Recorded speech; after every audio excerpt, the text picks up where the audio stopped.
When you think about super successful businesses that are selling through the roof, like Heinz or Mattel, you think about a great product, a cool brand, and brilliant marketing. But there's a secret. The business behind the business, making selling simple for them and buying simple for their customers. For millions of businesses, that business is Shopify.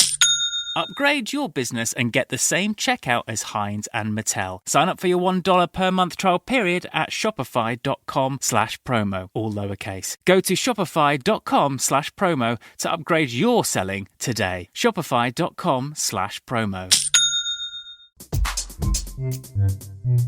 Quiet Riot. Hello, Quiet Rioters, and welcome to a mini episode with me, Naomi, and my guest returning to the show once more, award-winning journalist, Will Hayward. Welcome back, Will. Welcome back. Thank you so much for having me. Now, it's just been St. David's Day. I am incredibly partial to a vegan Welsh cake. How did you celebrate? I did a hike in Banau Brenhinog, which formerly known as the Brecon Beacons. Beautiful. Oh, it was great. I had a lovely time. Daffodils are out. It was a very nice St. David's Day. Oh, beautiful, beautiful. Brecon Beacons are so unbelievably stunning. Every time I go, I forget. You know, it's like it takes my breath away every time I see them, like I've never seen it before, and I should bloody well know what's coming. So I'm glad you had such a wonderful time. Listeners, since Will was last on the show, the Labour administration in Wales has been rocked by a leaked document, leaked directly to Will, so we're going to be asking him about that. Reform UK have, of course, ramped up their activity across the country. And Welsh farmers, and by the way, did you know that 80% of land in Wales is managed by agriculture? I did not, but the Welsh farmers have been revolting. So we're going to get into all of that, plus what to expect in the final year before the 2026 Senedd elections. So thank you for tuning in. Quiet Riot. Now, we're actually recording this on a day when tractors are once again descending on Westminster to protest inheritance tax changes. But in Wales, farmers aren't just upset about that issue, are they, Will? So tell us about the new sustainable farming scheme and why that is so controversial in Wales. Well, it seems strange almost to describe the sustainable farming scheme as new, even though it hasn't come in yet, because it feels like we've been talking about it for so long. So this was the legislation which was to replace the Common Agricultural Policy in Wales. As you said, Wales is massively rural, especially outside of the south of the country. Farming communities are a really important part of our society, not least from a Welsh language perspective. The Sustainable Farming Scheme originally had proposed a mandatory 10% tree planting on all farms. So all farms would have to have 10% of their land covered in trees. And this is because Wales is seriously behind where it needs to be when it comes to agricultural emissions. And whereas other industries in Wales have seen big falls in their emissions, because it's very hard to decarbonise a sheep, Wales is struggling with that. So I had such images in my head when you was the things we can attach to their bottoms. Yeah, some kind of sheep, like almost belt thing, but it turns out the technology is not there yet for that. So the Welsh government were planning to introduce this 10% mandatory tree planting limit. There was big protests in outside the Senedd, loads of thousands of farmers leaving wellies outside of it. They really know how to protest in Wales. And this has now been, if you forgive the pun, kicked into the long grass. So the Welsh government have said they're going to remove this mandatory tree planting and that will become an optional part of the scheme. But the full details of that are going to be released. But why? Why are they averse to tree planting? Is it something to do with the value of the land?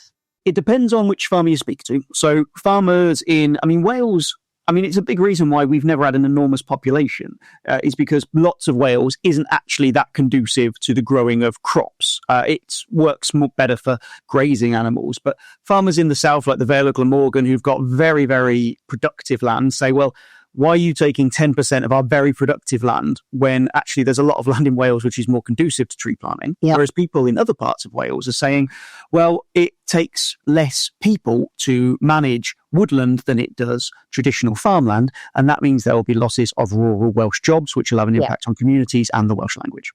We can't not talk about the inheritance tax changes as well.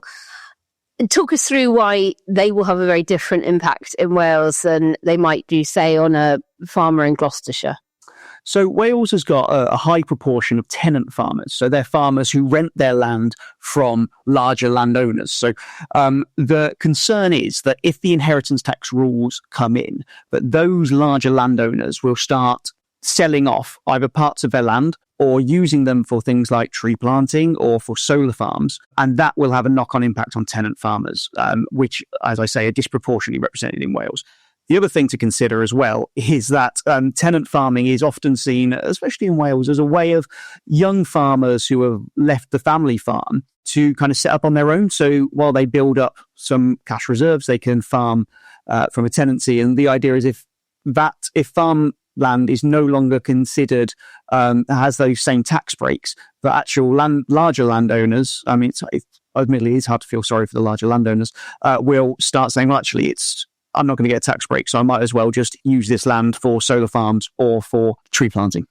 Got it. So there's a genuine impact on the ability of the country to keep feeding itself, producing great fresh produce, and the pipeline of experienced agricultural workers coming through the industry. Because if you can't farm, you're not going to learn how to do it. I think we do also need to say that the no farmers, no food thing is a little bit of a misnomer because ultimately a large percentage of Welsh agricultural products goes abroad.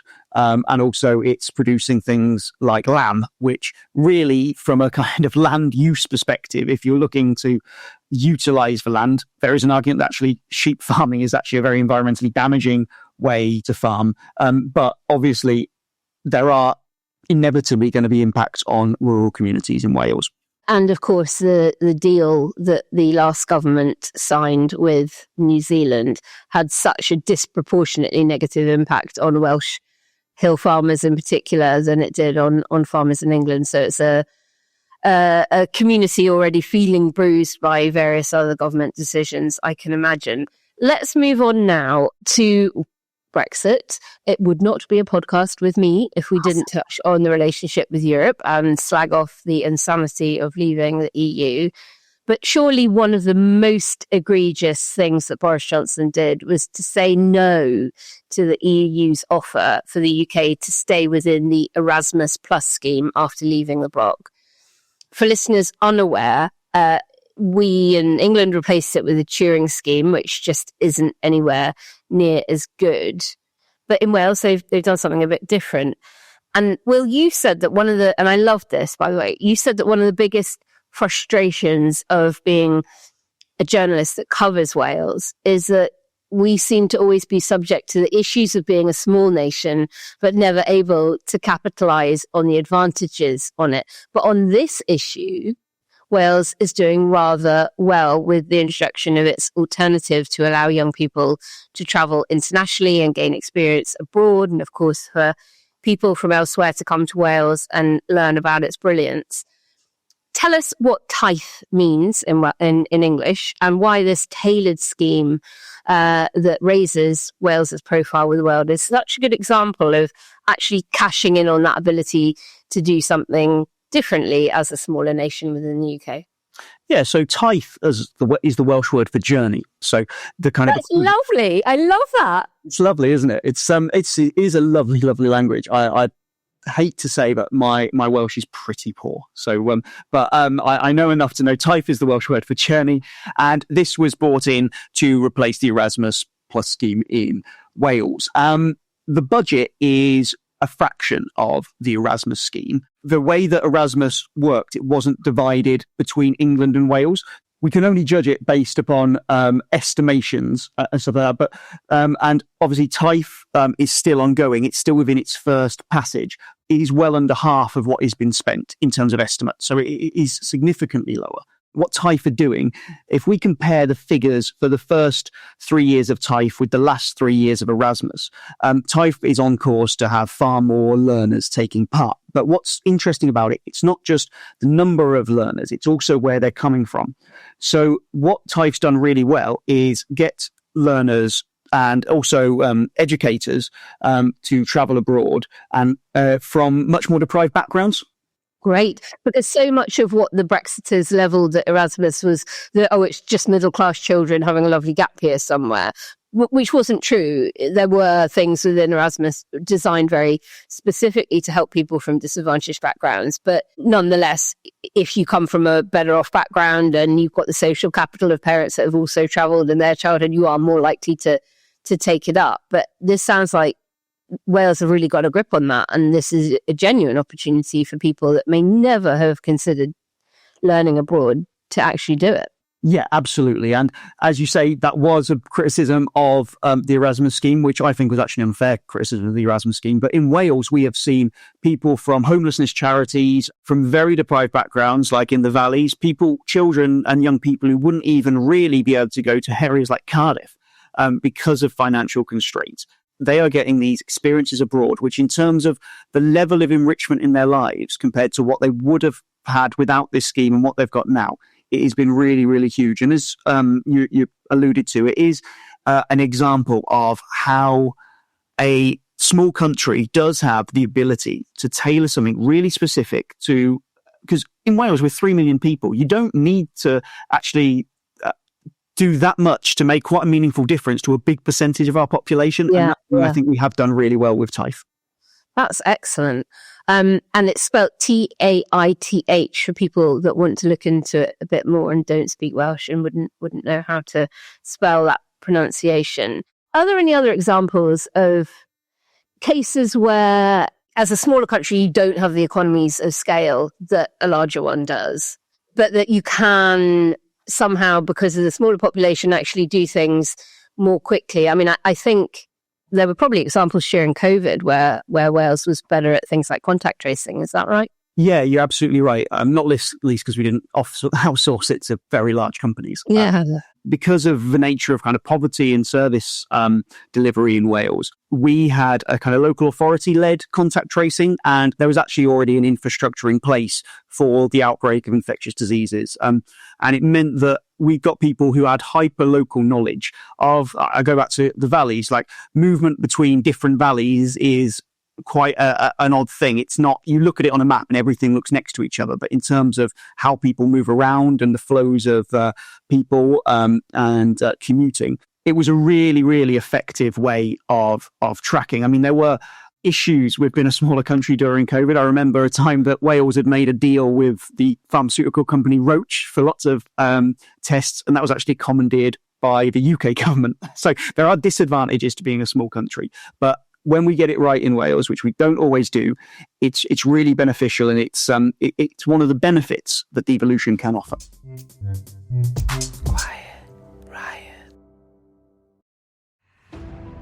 This episode is brought to you by Peacock. The new Peacock original documentary, Matthew Perry, A Hollywood Tragedy, dives deep into the beloved actor's rise to fame and his tragic death. 5 people, including Perry's personal assistant, 2 medical doctors, and an alleged Hollywood drug dealer known as the Ketamine Queen, were charged with conspiracy to illegally provide Perry with the ketamine.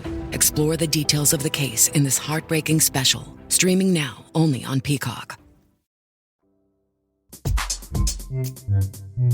Quiet Riot.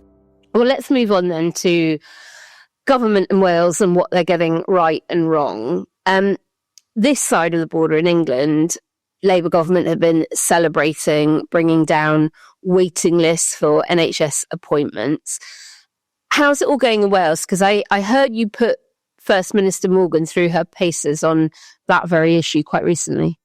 Yeah, so I sat down with the First Minister because Wales, if we look at the longest waiting time, so that's people who've been waiting over 2 years for a procedure, there are about 24,000 open pathways in Wales at the moment.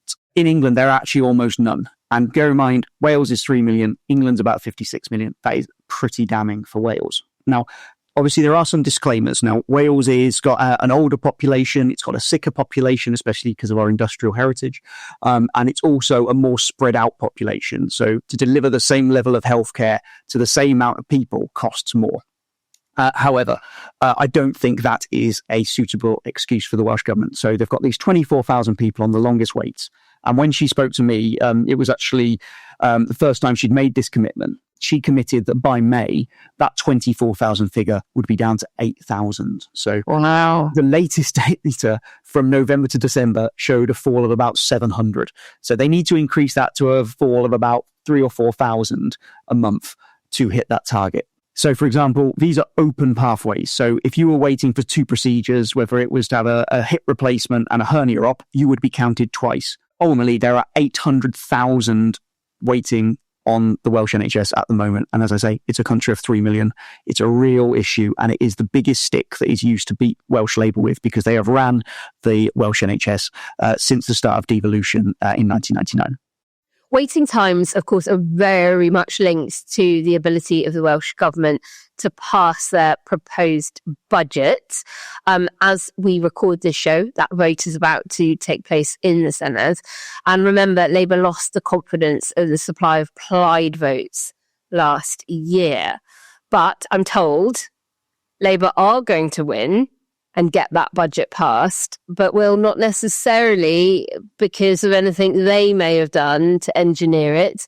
Do I smell something to do with the Welsh Conservatives going on here? What I quite like about this podcast so much is that you guys know what is happening in the Senedd, and that's so rare when you speak to anyone outside of Wales, so thank you. The current situation is Welsh Labour currently have 30 of the 60 Senedd members, so they are one short of a majority. They got through the last 4 years of this term with, as you said, a cooperation agreement with Plaid Cymru, which is the Welsh nationalists. That came to an end last year. So they have been scrambling around trying to get someone to support their budget. They only need one person. Plaid Cymru said that they wouldn't support it unless there was devolution of the Crown estate, which Wales doesn't have, but Scotland does have, and Wales getting its fair share of HS2 consequential funding. So what they've ended up doing is going to the Welsh Liberal Democrats.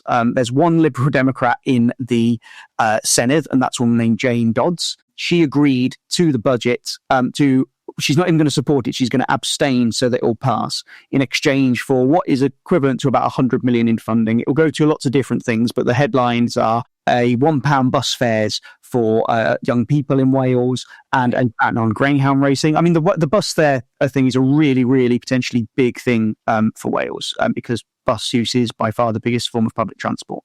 But what is most funny about this entire saga, in the run-up to it, the Welsh Conservatives, who we should never forget are technically the official opposition in Wales, there was a preliminary vote on the budget. This was a couple of weeks ago. Yeah. And I remember sitting there the evening before, and I got a press release from the Welsh Conservatives saying that the Welsh Labour deserve to lose this initial vote on the budget. They deserve to lose it. It was a terrible thing for Wales. And then the next day, it turns out that the leader of the Welsh Conservatives and another one of their MSs wasn't even attending the vote because they were at a prayer meeting with Donald Trump in Washington, D.C. So that initial vote automatically passed. So they knew when they sent that out that there was no way that this vote wasn't going to go through. And it was seen as a real misstep for their leader, Darren Miller, who has only been in power for a couple of months. I say in power, leading the Welsh Conservatives, who are the opposition. It's debatable how much power that actually gives someone. I mean, Will, that sounds completely crazy. And there must be either somebody in the Welsh Conservative press office despairing that they hadn't been told that their MSs were going to be off doing prayers in America, or they did know and put it out anyway, which is quite incredible. But I'm surprised that the religious right in America are this invested in Welsh Conservative politics. Well, I actually think you could probably make an argument that the Conservatives are not really that invested in Welsh politics. So just that the religious right are. Quiet Riot. Ryan Reynolds here from Mint Mobile. I don't know if you knew this, but anyone can get the same premium wireless for $15 a month plan that I've been enjoying. It's not just for celebrities. So do like I did and have one of your assistant's assistants switch you to Mint Mobile today. I'm told it's super easy to do at mintmobile.com/switch. Upfront payment of $45 for 3-month plan, equivalent to $15 per month required. Intro rate first 3 months only, then full price plan options available. Taxes and fees extra. See full terms at mintmobile.com.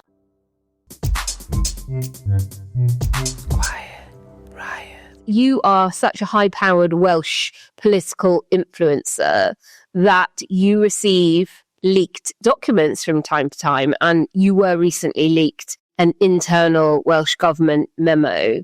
And I'd love to know a bit more about it. Like, why did your source feel the need to leak it?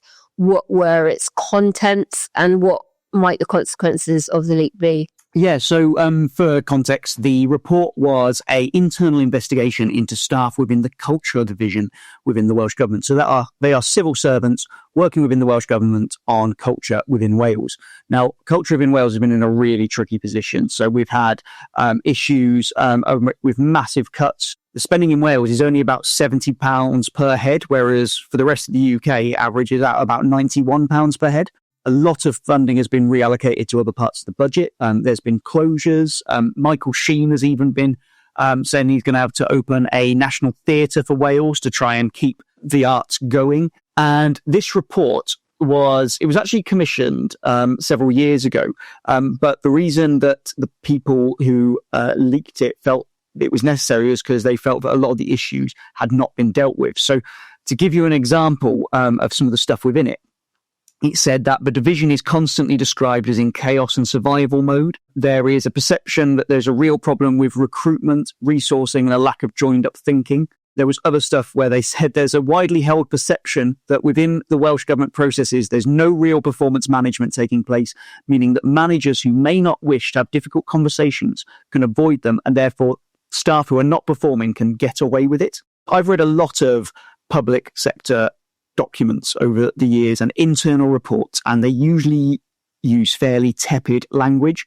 But in this case, it was really damning. I mean, it said there was no sense of longer-term strategic planning. There's a widely held view that ministers' expectations were not being realistically managed, and rather than supporting staff to push back, a yes approach is adopted with teams given more, not less work. And I think this leads to the perception that people have of the civil service in Wales, that it is overstretched, it is under-resourced, and the dividing lines between Welsh Labour, who've been in power for 25 years, and the Welsh civil service are fairly blurred at this point. They are very, very close. So a bit of a cosy kind of setup and not holding one another to account on anything. I think there is absolutely a argument you can make for that. This was about one part of the Welsh Government, but sources tell me that it can be reflective to a certain or lesser extent, to a greater or lesser extent in other parts of the Welsh Government. Well, I mean, that's incredibly depressing to hear from the perspective of the cultural element of it. You talk quite a lot about the Welsh language and the importance of culture for soft power for a nation. I mean, we often talk about it in relation to the Brexit debate here and the devastating impact that the inability to tour as musicians, as theatre producers, big productions, dance cohorts, it is incredibly damaging to our soft power that it is now almost impossible to get acts in and out of the country. And so for a small nation like Wales, that has so much to offer when it comes to the cultural sector, to not be on top of the administration of a department that is already going to be suffering all of those other issues, it is really quite depressing. Let's move on now, finally, to the Senedd elections, which are just over a year away now. In a year's time, the parties will be in the short campaign, hammering on doors, pounding the doorsteps to drum up votes. Farage's Reform Party, and it is now finally a party, not a limited company, are getting busy with rallies across the country. Plaid are holding their own in the polls, doing pretty well. What we need, Will, from you is a kind of bluffer's guide to where things stand 12 months out from polling day itself. Yeah, so I think starting with reform is a kind of good way to do it, although every single news organisation seems to exclusively focus on reform. But I think it's interesting how the party are doing in Wales. So Wales has 32 constituencies in Westminster. It used to have 40, but they were reduced in the last boundary redistribution. And of them, Reform came second in 13 of them. Polling suggests that it is perfectly possible that Reform could be the largest party in the Senate. That doesn't mean they'll get a majority, but they could be the largest party. And for those that don't know, talk to us about the voting system used in Senate elections and why you don't need to, necessarily get a certain number of votes in a certain number of places in order to be the largest party.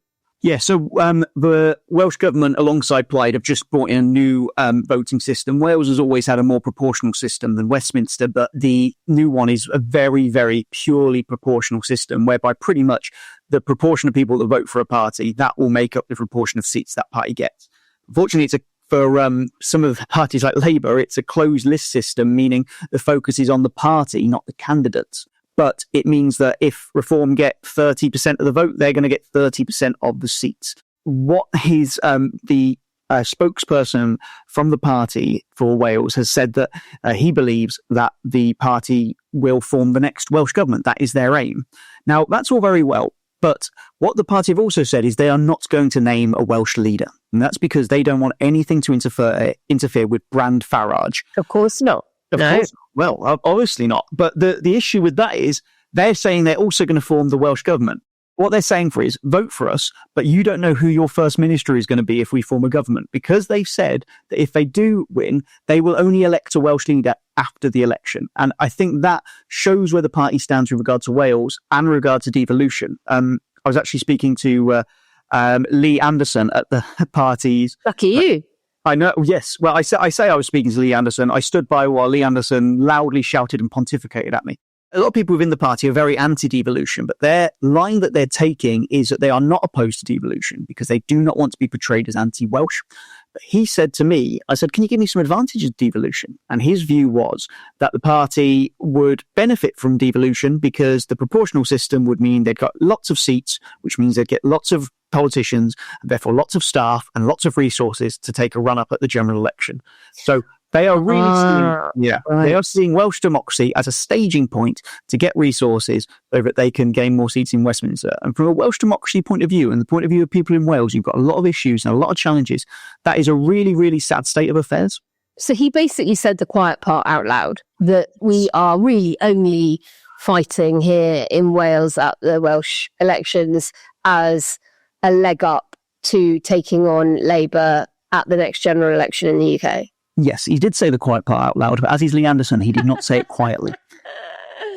And where are the polls more or less falling out at the moment? I think some of the parties have been doing their own polling that's been released, but give us a flavour for that kind of three-way tie between Plaid, Labour and Reform at the moment.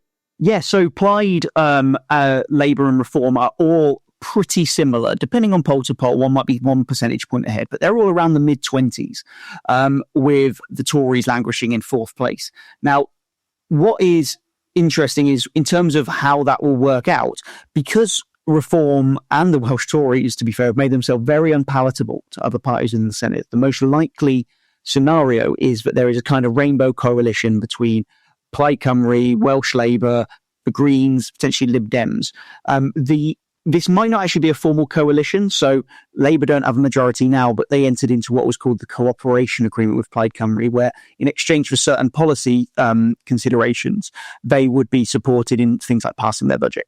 Now, Plaid have traditionally done well in Welsh-speaking areas, and they've tended to do less well in the valleys and the areas that are more densely populated in the south of the country. Are they sort of shifting their tone to try and attract those voters over? Is it working? What are you hearing on the ground? They've got a leader called Rhys Iorwerth who came in just almost 2 years ago now, and he has struck a very different tone with the party from Adam Price, who came before him. He's moved the party away from being as vocal on independence. They're still vociferous in their support for independence, but it no longer is the forefront of a lot of their literature and their campaigning. They're kind of portraying themselves as the Welsh opposition to Welsh Labour. They're saying Reform are not of Wales. They are not us. They do not have Wales' best interests at heart, and only a Plaid Cymru government can really go out to bat for Wales in Westminster. Welsh Labour have failed to convince their fellow Labour politicians in London, and that what we need is a strong independent voice for Wales. That is what they're arguing, and they're trying to make cut-throughs in areas like the South Wales Valleys, where they have really struggled in the past. They're really good at speaking to people and getting votes in places like Ceredigion, Gwynedd, Ynys Môn, as you said, but not necessarily in the south of the country where most of the people are. And Welsh Labour will presumably say, but the risk is that Welsh government in Westminster will not listen to a nationalist-run Welsh government in the way they would with us, so stick with us. It's very much more difficult to be the change option when you are also running HMG as well as Senedd. Is that causing a big issue for Ellen Edmund's party? Yeah, it's a real challenge for them, because for so long, their excuse for the last decade and a half has been, it's not our fault that services are bad. It's those rascals down the M4 in London. But now those people down the M4 are also them. I mean, it really does sum up the issue with the current devolved settlement, that actually you can make the argument that Wales, which has got the highest levels of deprivation, the worst educational outcomes and some of the worst health outcomes, is kind of subject to whether they can convince whoever is in Westminster to support them. Indeed. It's a real kind of mark of how there are shortcomings in the current system we currently have. Definitely. Now, look, we need to go back to Reform, I'm afraid, not because I want to be one of those broadcasters adding to their endless coverage, but because when we think about the predecessor parties like UKIP, they have had some relative success in Wales by comparison to, say, urban areas in England. So I get it that this is part of their strategy to try and, get broader support across the country. But typically in England, certainly, their message is all about immigration, and let's blame not Westminster government, but immigrants for any problem you might have around your NHS waiting time or your lack of decent housing. Is that the message they put out in Wales as well? Well, it depends who you ask. So their official spokesman, Oliver Lewis, has said that immigration is not actually a big issue for Wales and has had relatively low levels of immigration. However, when I went to the Reform Wales conference back in November, it was unequivocally immigrants that were pointed to as the cause of most of Wales's ills. It was relentless. It was the same when I chaired hustings in the run-up to the general election. The Reform candidates were time and again saying, your ills, your problems, your issues are because people are coming to the UK and Wales from outside. So they are trying to make themselves palatable to a wider array of people in Wales, but ultimately, when you dig below the surface, most of them are pointing the issue at immigrants for the problems. Well, bravo again to the Taith scheme, because the more the next generation get exposure to the benefits and wonders of being able to travel and work and study and engage freely with other cultures and other languages and other people, hopefully those messages will not resonate with the new generation of voters coming up through the ranks. But Will, thank you so much for joining us again today. I feel now so much better informed about an issue I wanted to know more about, but just simply don't have the time to consume in the depth that you've been able to run us through today. So thank you very, very much for coming on the show again. Oh, thanks for having me. I really appreciate it. And listeners, thank you for tuning in. Do go and give Will Substack some love. We're going to leave links in the show notes. You can check out his podcast and his YouTube channel too if you want to get even more up to speed with everything happening in Welsh politics. Make sure that you subscribe and leave a review for Quiet Riot as well. And if you have ideas for future episodes, send them through to us to quietriotpod@gmail.com. We'll be back again with more shows very soon. And in the meantime, don't forget that we love you lots and we will see you shortly. Bye for now. Quiet Riot is an audio production by Cooler Heads with Naomi Smith and Alex Andreou. Produced by Kenny Campbell. Music by Mariana Sangeeta. Artwork by Simona Canelu. and edited by me, Alex Reese. Quiet Riot is a co-production with Sandstone Global. Quiet Riot.